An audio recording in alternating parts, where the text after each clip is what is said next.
Hi, I'm Matt Rule, offensive coordinator and quarterbacks coach here at Temple University. I'm going to share with you the drills that we utilize here on a daily basis to make our quarterbacks the best players that they can be. Now we're going to get into our warm-up progression, and it's really important to note that these drills aren't just warm-up drills. They're not just here to get us loose. More importantly, they're here to isolate different parts of our body and force us to utilize those parts of our body to throw the football. At Temple, we believe in a whole body motion. We want to utilize our legs, our torso, as well as our arm and wrist to throw the football. In all of these drills, it's very important that we hold the football properly. When holding the football, we want to make sure that the ball is in our fingertips. Okay, we don't want to contact our palm. When we contact our palm, we're adding more surface area, more friction, and we're not getting as much spin on the football as we want. So we want to, as I hold the football, whether I hold it with a 1 and 4, 2 and 4, 1 and 5, 1 and 3, however I'm holding the football amongst the laces, what's important to us is that if I were to take a pencil, I could slide it in between my hand and the ball. There has to be air there, which allows my fingertips to then spin the football. With that proper grip, the first drill that we're going to do is facing each other. We want to hold the ball about 2 to 3 inches from our body at chest level. Okay, we want to have front hand pressure. And the reason why we teach front hand pressure as we drop in the pocket is we want to protect the football, and we want to utilize this front hand to push the ball back. Anytime we warm up or do any kind of a drill where we're throwing with a partner, right now he's going to be about 10 yards away with the quarterbacks. In the summer, we'll go 15 and then 20 to build arm strength. But anytime I'm doing a drill like this, I want to throw the tightest spiral I can, and I want to target my wide receiver. What I want to do is I want to point my front shoulder and push the football back. This eliminates dropping the football. This eliminates patting the football or anything else that can slow us down. I want to push the football back and point my front shoulder at my target, never losing vision on the target. Once I've pushed the ball back and it's in the upward position, that leaves my off arm high across my body. Because I don't have my legs in this drill, I need to utilize that off arm to drive and begin the throw. And what that does is it forces my whole body now to get into the throw. It's important that I keep my head still and that my eyes never follow the football. I want my eyes to stay on the target, which improves accuracy. So in facing each other, it should look like this. Push the ball back, off arm high, drive the football down, and finish with the throw. And the quarterbacks will do it full speed. The next drill we'll do in the warm-up progression is what we call incorrect sideline. And what I've now done is, as a right-handed quarterback, I am facing the wrong way as I throw to my target. All the same principles apply that we just talked about in facing each other, but this drill really forces me, because I have no lower body, to really push the ball back and push my front shoulder. It should be uncomfortable. And at the same time, because I have no power, as the wide receiver gets to be at about 15 or 20 yards, I really have to use my off arm to torque my body and get my whole body into the throw. So again, same principles, throwing the tightest spiral I can, targeting on the triangle. I want to push the football back and all in one motion use my off arm to pull the ball down and follow through. The next drill is correct sideline. And what I'm doing now is I'm teaching throwing the football from the correct pocket posture. And the pocket posture that we teach is this. Okay, I want to have the weight always when I throw on the inside ball of my back leg. This allows me to push off. My heel shouldn't be on the ground. My heel shouldn't have any pressure. Okay, I want to, if I'm 6'3" in the pocket, I want to have just enough bend in my knees and in my hips that I'm about 6'2". My front leg I should be shoulder width apart, and my front leg should be just 2 to 3 inches in front of my back leg. This helps me keep my front shoulder closed. I want to hold the ball, as I said before, 2 to 3 inches from my body. We have the bottom tip slightly out. This keeps our elbow ready to pull and pull the ball back.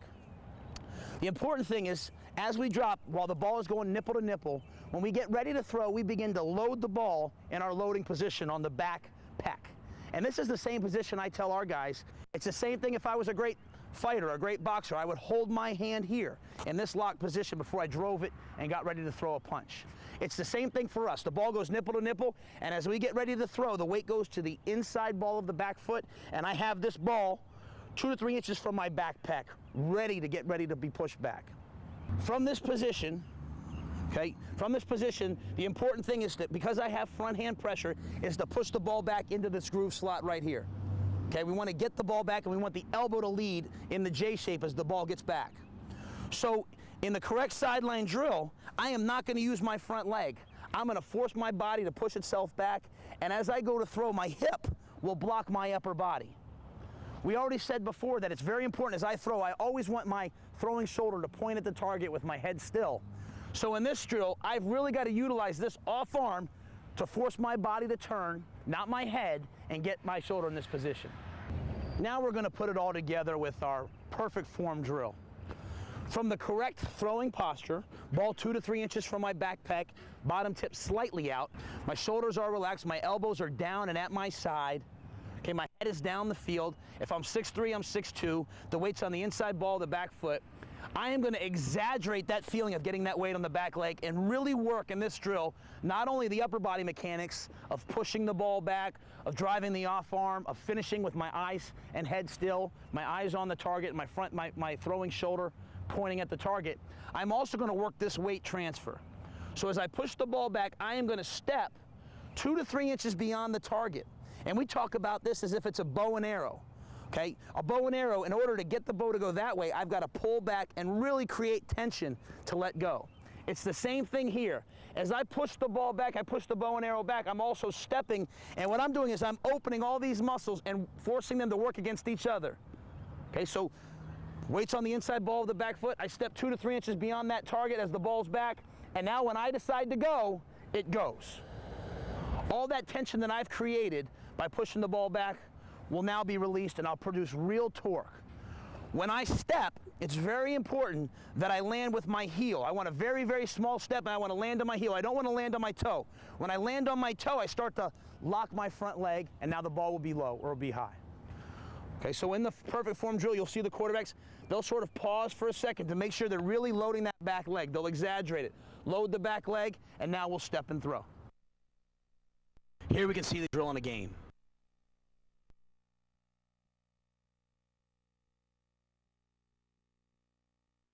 This drill is called 4-5, and the purpose of this drill is to teach the quarterback how to go from a drop and get himself into the proper throwing posture as well as throw the football. 4-5 simulates the last 2 steps of any drop. So what we do in 4-5 is the quarterback stands with the proper pocket fundamentals as if he's dropping.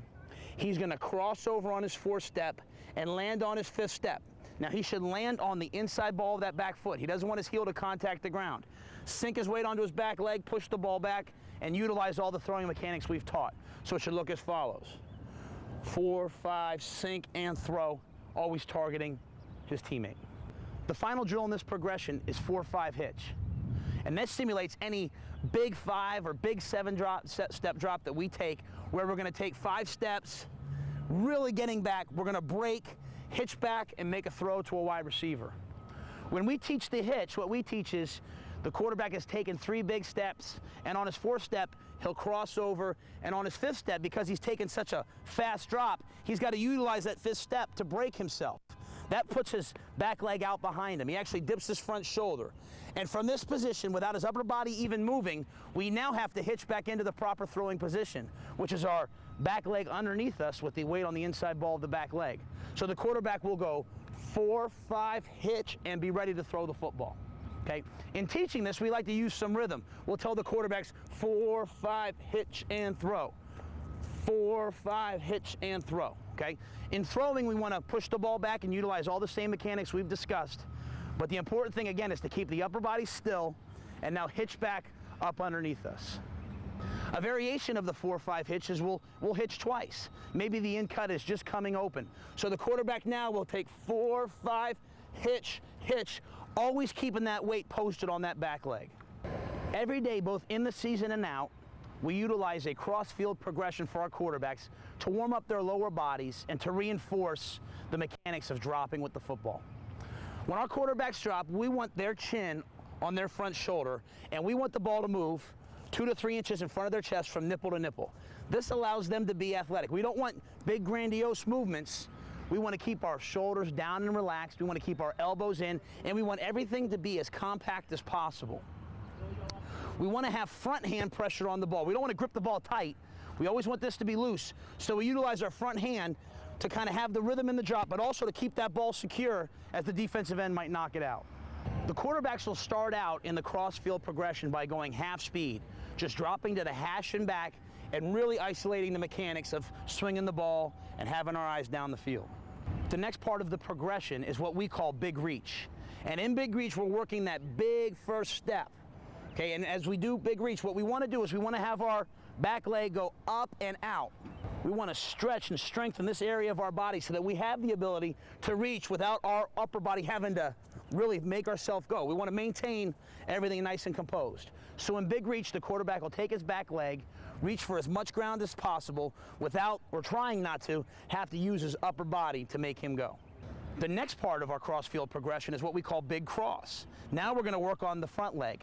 Again, we're strengthening and stretching this hip flexor, but we want to teach the quarterback, especially after that first step on a big 5 or 7 step drop, to take that front leg and get it up and over the body. We don't want to turn as we do it.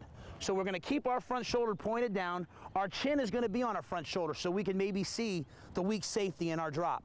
But we're going to take our front leg and it's going to go up and over. Again, up and over. Always keeping our upper body relaxed and swinging the ball from nipple to nipple. The next part of our cross-field progression is what we call the typewriter. And in the typewriter, we're going to work our feet as fast as we can. And the reason for it is we're simulating the 4th and 5th step or the 2nd and 3rd step of any rhythm drop. We want to have our feet underneath us. We don't want to step behind us. When we step behind us, when we go to throw, we lock our leg. So in the typewriter, the quarterback is going to move the ball from nipple to nipple, and he's going to try to keep his feet underneath his body as fast as he can. Finally, the quarterbacks will put it all together and go full speed.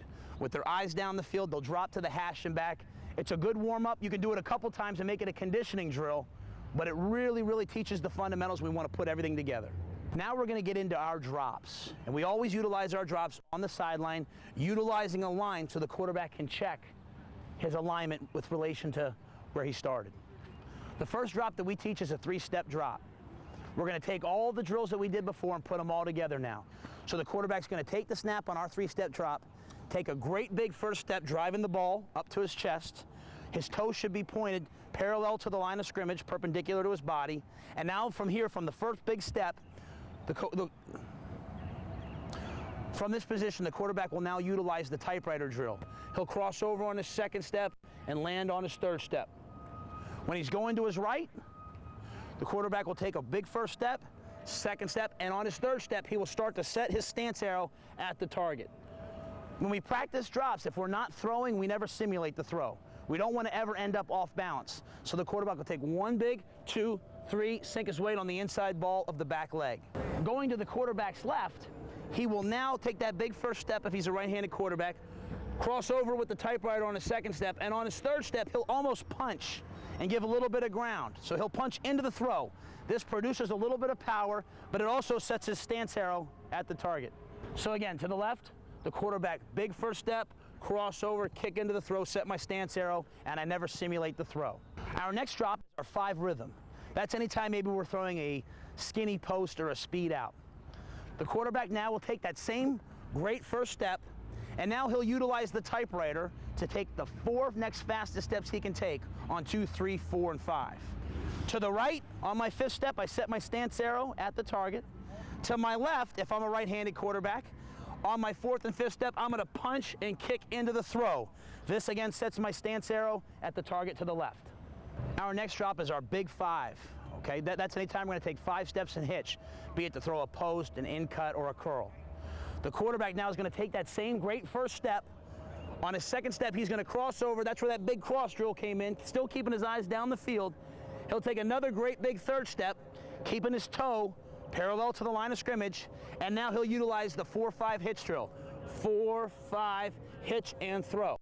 When he hitches and sets his stance arrow at his target. When this is done, it should be done with rhythm. 1, 2, 3, 4, 5, hitch, and throw. We'll work hitching to the right, hitching to the left, and eventually we'll work 2 hitches and 2 hitches. The point being, we want to always maintain that proper throwing fundamental of having the weight on the inside ball of the back leg. Our next drop is our 7-step drop. And in our 7-step drop, we just take our big 5. We take the same thought process that we did there. 1 big crossover with a big 2nd step, a 3rd big step, and from now it becomes a rhythm throw. We're going to go 4, 5, 6, 7 of the typewriter. On our 7th step, we're going to hitch and set our stance arrow. So to the right, it would be 1, 2, 3, 4, 5, 6, 7, hitch, set my stance arrow to the right, and the same to the left. All of these drills can be done throwing the football, or if your quarterback doesn't have a partner, he can just work the fundamentals. Again, always keeping his eyes down the field on his front shoulder and moving the ball from nipple to nipple. The next drill we're going to do is our one-hand drill. The purpose of this drill is to teach the quarterback how to properly take the snap from center. The way we teach taking the snap from center is first with our stance. We want our feet about shoulder width apart. We want the weight on the balls of our feet, our knees slightly bent in. In order to do that, we'll turn our toes slightly in. We'll be pigeon-toed. Okay? We want to bend at the waist. We want to keep our back straight, and we want to extend our arms underneath the center. So the first drill that we're going to do is going to be a one-hand drill. The quarterbacks will have a center. They'll get in the proper position, and then what we ask them to do is take their offhand, put it behind their back, with their eyes up, their chest straight. They're going to extend their arms, put their middle finger at the midline, and on ready, and then set go, they're going to catch the ball. This teaches them and forces them to utilize top hand pressure. The next drill in the progression to teach us how to properly take a snap from center and get into our proper posture is our one-step drill. Same stance that we talked about in our one-handed drill, but now we're going to utilize both hands. And once the quarterback has received the football with his eyes down the field, he will immediately take his first step. And the key in our first step is we want to get as far away from center as we can. So on the snap, the quarterback will immediately drive the ball up to his chest and get into the proper throwing position, which we'll talk about in a minute. This should be a 180-degree step. The important thing for us is we don't want to open our toe. When we open our toe, what we allow ourselves to do quite often is step underneath ourselves, and now we're off balance as we drop. So we want our toe to be perpendicular to our body, parallel to the line of scrimmage. So the quarterback will take the snap, take a first step, drag the back foot, and see how much ground he can gain on his first step. The next drill we're going to do are our bag weaves. We're trying to train the quarterback how to properly move within the pocket. When we move in the pocket, before it's time to get out and go and get to the perimeter, we always want to maintain our eyes down the field. We want to maintain the proper throwing posture. So to do that, as we move, we want to move with our back foot always moving first, no matter how fast we have to go. In the bag weave drill, the quarterback will maintain his vision down the field, but now he'll move through the bags, never looking at the bags, always moving with his back leg first. When he gets to the final bag, he'll isolate the target and make a great throw. The next drill we're going to do is called rapid fire, and this drill has many purposes. For a quarterback who maybe throws 3-step from the gun, it teaches us to catch the football and get it cocked immediately. Quite often we can't throw with the laces, and we have to be comfortable just grabbing the football properly and letting it go. It also forces the quarterbacks to react to a stimulus, get their eyes on their target, and be accurate. When we're throwing the ball a short distance, we don't want to decelerate our arm. This leads to incompletions. We want to maintain the same fundamentals, we just don't want to throw with as much force and torque as we would if the receiver was down the field. And then finally, we're trying to force our quarterback to, whenever he sees which side we're throwing in this drill, we want him to point his front shoulder, point his front shoulder, point his front shoulder. Just as a quarterback would maybe go through his progression, we want him always to snap, and we have what we call a stance arrow. If there were an arrow coming out of my foot, my back leg, if it was perpendicular to my foot, I always want to set it at my target. So in rapid fire, the coach will line up first 2 receivers, and eventually if you get good, you can put 3 or 4, and he'll snap the ball to the quarterback, and he'll yell which side he's going, be it right or left or Jimmy, Joey. The quarterback must catch the football, immediately snap, point his shoulder at the target, set his stance arrow at the target, and be accurate. After a while, the coach can get kind of tricky with it and say, right, no, I meant left, and force the quarterback to snap and reset. We want to force the quarterback to learn that being accurate means finding a target, snapping my eyes to that target, and now delivering the football. Our next drill is our pocket wave drill. We want to teach the quarterback to take a drop and react in the pocket. Again, we're always going to have 2 hands in the pocket, front hand pressure. We want to maintain our posture, which is to keep the weight on the inside ball of the back leg. When we move in the pocket, we always move with the back leg first. Okay, never ever stepping with our front leg so now that our body is not in the throwing position. So it's always back leg first. We'll first start by taking 1 step, 1, 2, 3, 4, 5, setting up 1 step and throwing, and then we'll get into more of a agility type drill where we're going to really move the quarterback. We don't want it to be an agility drill only though. We want to maintain the proper throwing position and then throw on a stimulus from the coach. Our next drill is what we call our bag agilities. In our bag agilities, the quarterback will drop back, react, sprinting through the bags, just trying to teach the quarterback that when it's time to leave the pocket, we no longer want to hold the football here. We want to now have two hands through the pocket, but move the ball from nipple to nipple. Once he's through the bags, now we begin to teach how to throw on the run. And the way we teach throwing on the run is this. I am going to sprint full speed until it's time to throw.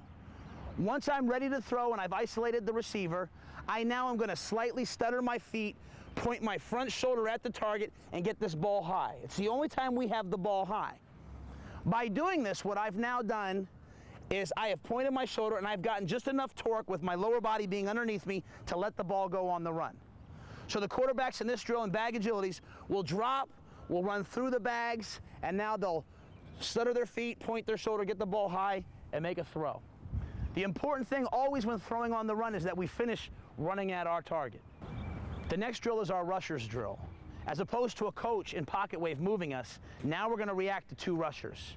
The rushers will give us one of two responses. They'll either rush hard up the field or they'll come up and under. The quarterback wants to keep his eyes down the field but feel the rush. We're trying to train the quarterback to feel it but not to look at it. If both rushers come high, the quarterback should step up in the pocket, and when the coach says throw it, throw it. When one of the rushers comes underneath, the quarterback now implements his pocket mechanics and now steps with his outside leg and gets outside, still staying in the throwing position and making the throw in the pocket. The next drill we'll utilize is point reset.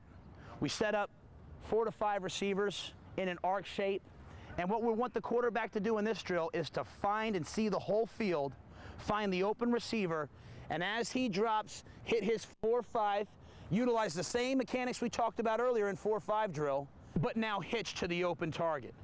So as I take 4 and 5, my eyes down the field, the coach is standing behind me, points at the wide receiver, and when he hits his 5th step, the receiver puts his hands up. The quarterback, because he's seeing the whole field, will now hitch, set his stance arrow at that target, point his shoulder at that target, and deliver the football.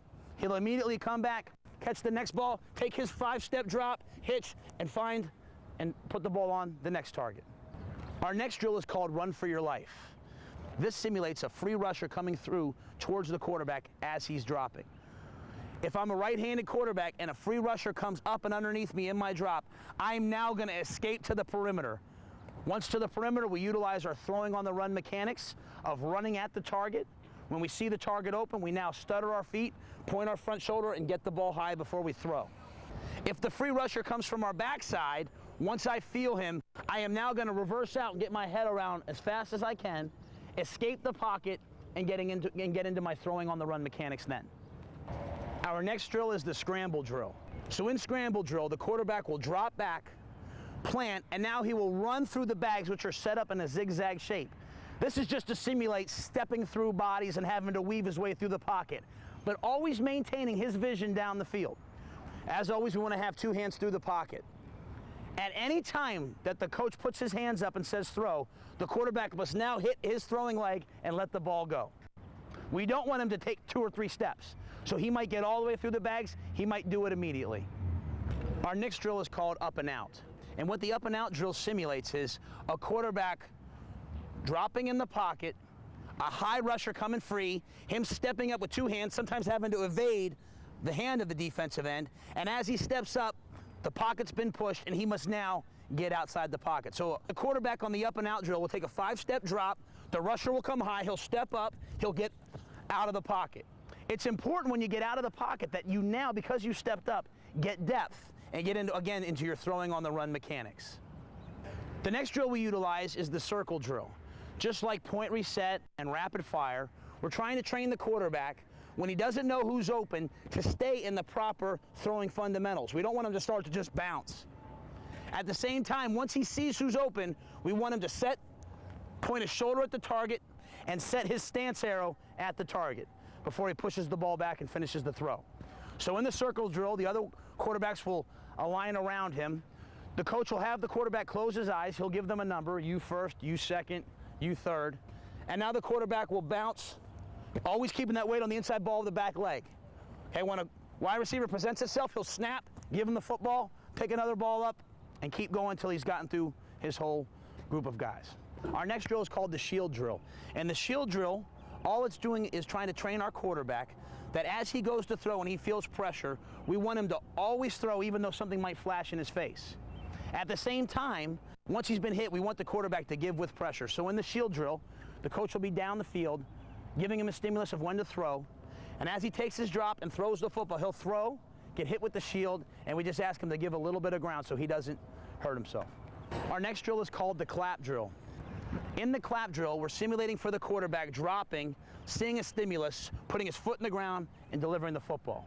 The quarterback will drop, and the coach at any time, third step, fifth step, ninth step, will clap, put his hands up, and the quarterback must get his eyes on his hands and deliver the ball wherever the coach puts his hands. As I do this drill, I'll say, set, go, and I'll give my hands anywhere, trying to force him to be spontaneously accurate.